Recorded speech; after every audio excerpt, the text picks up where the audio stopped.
a guitar collaboration between myself and James. So this happens sometimes where we will each bring bits and pieces to a track and then we'll just see what works best. So the bit that James wrote, which made the track, which was one of the hardest parts to play on the whole album, thank you for that, Stedge, was this bit.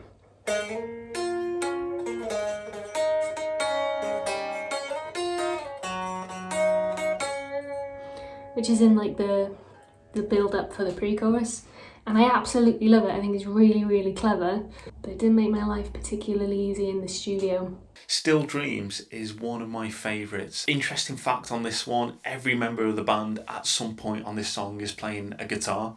So yeah, I think that's the only time it happens on the album. In the middle section, with the drum groove, I tried to do something a little bit different, a bit more interesting, and there were a few bits where I was sort of crossing over hands between the hi-hat and the snare. When we listened back to it, we started playing around in the control room and we reversed some of the snare drum samples. So one of the snare drum hits, we flipped it so it would play it backwards. I think it's my favourite drum groove on the album.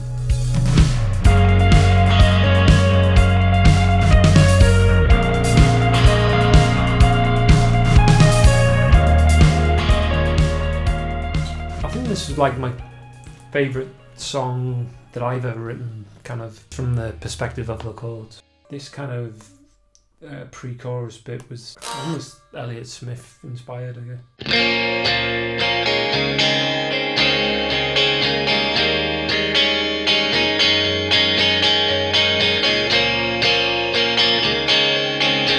And for the chorus, again, I quite like these sort of quite big sounding, almost kind of atmospheric chords.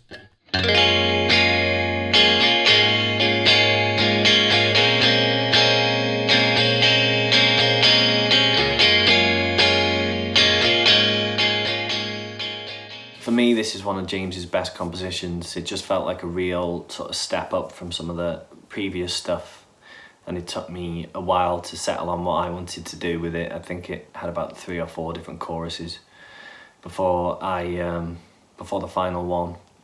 Lyrically, it's about how life is just continuously moving, no matter how you feel, and sometimes you have to step off the merry-go-round.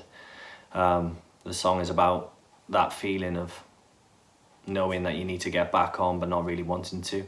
I heard a lot of sort of Kate Bush influence on this song, and the part after the breakdown where the chorus chords come back in but the vocal melody changed, I really tried to do something similar to what Kate Bush does on Running Up That Hill.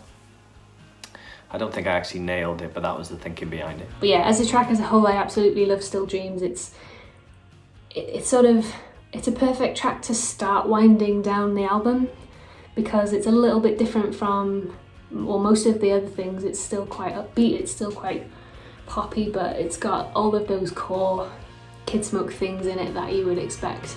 I think it's a really strong track.